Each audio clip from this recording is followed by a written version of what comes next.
নমস্কার বন্ধুগণ, 5 ডিসেম্বর 1945 দুপুর ঠিক 2:10 ফ্লোরিডার নাভাল এয়ার স্টেশন থেকে ইউএস নেভির ফ্লাইট 19 টেক অফ করে। আর এর ঠিক 1 ঘন্টা পর ফ্লাইট 19 বারমুডা ট্রায়াঙ্গেলের মধ্যে হঠাৎ করে গায়েব হয়ে যায়। ফ্লাইট 19কে রেস্কিউ করার জন্য মারিনা এয়ারক্রাফটকে পাঠানো হয়, কিন্তু দুর্ভাগ্যবশত মারিনা এয়ারক্রাফটও আটলান্টিক ওশিয়ানের মধ্যে গায়েব হয়ে যায়। আর এই ঘটনা পুরো দুনিয়াকেই আশ্চর্যচকিত করে দেয়। আজ পর্যন্ত বারমুডা ট্রায়াঙ্গেলে 3000টির থেকেও বেশি জাহাজ এবং 100টির থেকেও বেশি এরোপ্লেন গায়েব হয়ে গিয়েছে। 1970 সালে প্রথমবার কোনো একজন ব্যক্তি এই ট্রায়াঙ্গেলের থেকে জীবিত অবস্থায় ফিরে এসেছিল, ক্যাপ্টেন ব্রুস গ্যারন। সময়ের সঙ্গে সঙ্গে এই ট্রায়াঙ্গেল নিয়ে বিভিন্ন রকমের কনস্পিরেসি থিওরির জন্ম হয়।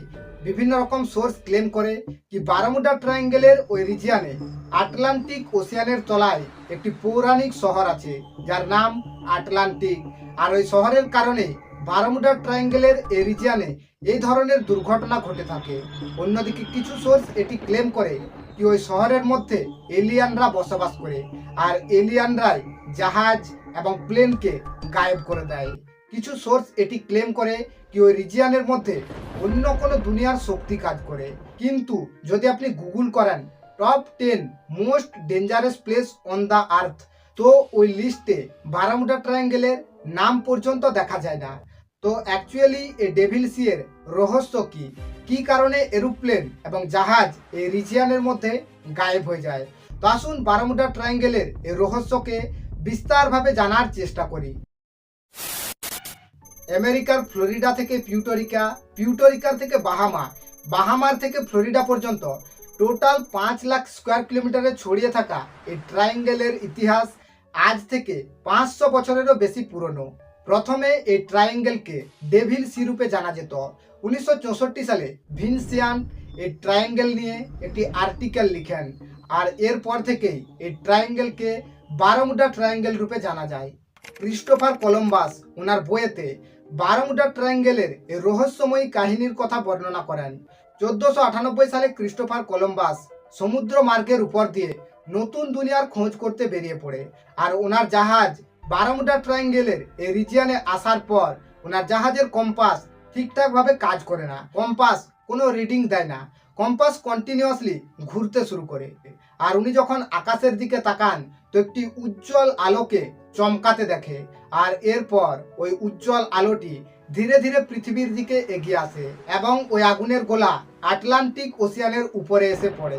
বারমুডা ট্রায়াঙ্গেলে অনেকই দুর্ঘটনা ঘটেছে। সমুদ্রের মধ্যে জাহাজের গায়েব হয়ে যাওয়া, আকাশপথে এরোপ্লেনের গায়েব হয়ে যাওয়া এটি একটি সাধারণ ব্যাপার। কিন্তু এই ট্রায়াঙ্গেলের মধ্যে এমন কিছু রহস্যময় দুর্ঘটনা ঘটে যেটি পুরো দুনিয়াকে আশ্চর্যচকিত করে দেয়।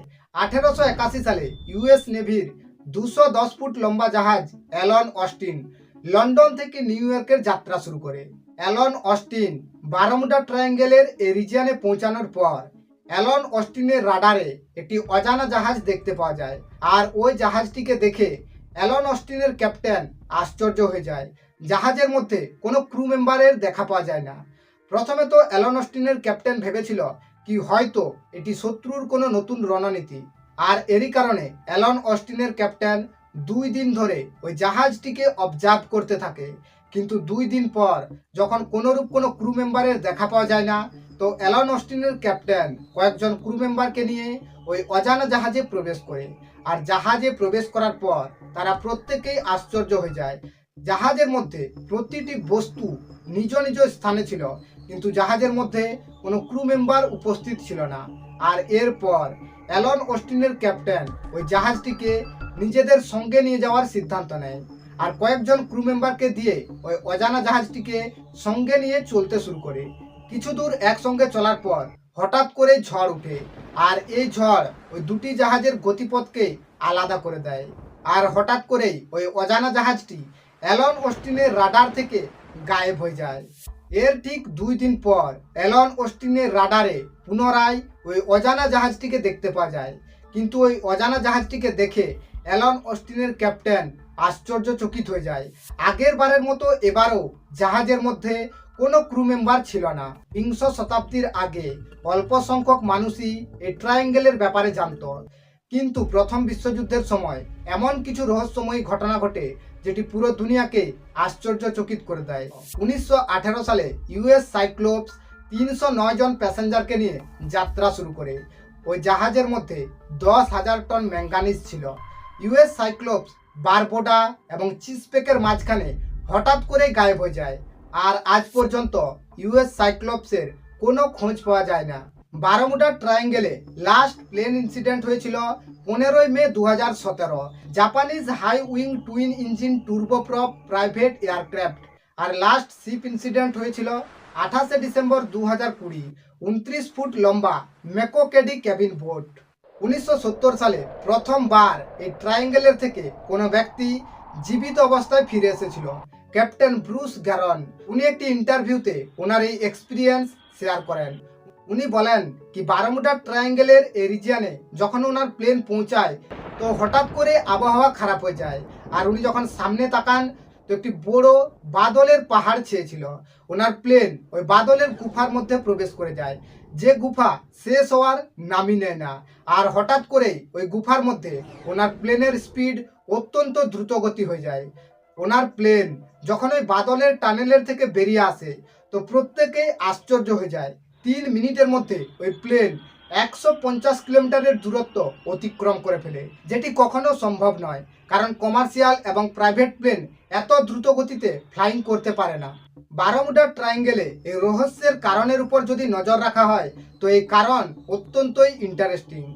স্যাটেলাইট থেকে যখন ছবি নেওয়া হয় তো আটলান্টিক ওশিয়ানের উপর বারমুডা ট্রায়াঙ্গেলের এই রিজিয়নে হেক্সাগোনাল ক্লাউড দেখতে পাওয়া যায়। আর এই হেক্সাগোনাল ক্লাউডকে প্রথমবার শনি গ্রহে দেখা গিয়েছিল। হেক্সাগোনাল ক্লাউডের সারফেস 20 মাইল থেকে 55 মাইল পর্যন্ত বিস্তৃত থাকে। আর এই হেক্সাগোনাল ক্লাউড বড় বাদলের পাহাড়ের মতো দেখতে। হেক্সাগোনাল ক্লাউডের মধ্যে 250 কিলোমিটার প্রতি ঘন্টা গতিবেগে হাওয়া বইতে থাকে। আর প্লেন যখন এই হাওয়ার ডিরেকশনে এগিয়ে যায় তো প্লেনের গতি অত্যন্তই ফাস্ট হয়ে যায়, যে ধরনের ঘটনা ব্রুস গ্যারনের সঙ্গে ঘটেছিল। আর প্লেন যখন বিপরীত দিশাতে পড়ে যায় তো এই হাওয়া প্লেনকে ভেঙে টুকরো টুকরো করে দেয়। বারমুডা ট্রায়াঙ্গেলের এই রিজিয়নে ম্যাগনেটিজমের একটি বড় প্রভাব দেখতে পাওয়া যায়। জিওম্যাগনেটিক নর্থ পোল এবং ম্যাগনেটিক নর্থ পোলের মধ্যে 11 ডিগ্রির অন্তর থাকার কারণে এই রিজিয়নের মধ্যে কম্পাস ঠিকঠাকভাবে কাজ করে না। অন্যদিকে আটলান্টিক ওশিয়ানের মধ্যে হ্যারিকেনের মাত্রাও অত্যন্তই বেশি। বারমুডা ট্রায়াঙ্গেলের এই রিজিয়নে সমুদ্রের তলায় অনেক বড় বড় জ্বালামুখী আছে। আর যখন জ্বালামুখীর বিস্ফোট হয় তো সেই জ্বালামুখীর থেকে বিষাক্ত মিথেন গ্যাস রিলিজ হয়। আর বিষাক্ত মিথেন গ্যাস জলের সঙ্গে মিশে যাওয়ায় জলের ঘনত্ব কমে যায়। কিন্তু আর্কিমিডিসের নীতি অনুযায়ী জলের ঘনত্বের উপর নির্ভর করে জাহাজের নির্মাণ করা হয়। আর যখন জলের ঘনত্ব কমে যায় তো জাহাজ জলের মধ্যে ডুবে যায়। আটলান্টিক ওশিয়ানে সমুদ্রের তলায় বাবুলের ফর্ম তৈরি হয়। সায়েন্টিস্ট একটি এক্সপেরিমেন্ট করার পর এই সিদ্ধান্তে উপনীত হয় কি যখন ওই বাবুলের ফর্ম ধীরে ধীরে বাড়তে শুরু করে তো জাহাজ সমুদ্রের মধ্যে ডুবে যায়। আর যখন ওই বাবুলের ফর্ম কমতে শুরু করে তো জাহাজ পুনরায় ভেসে ওঠে। আর এই ধরনের দৃশ্যের সাক্ষী ছিল অ্যালান অস্টিন।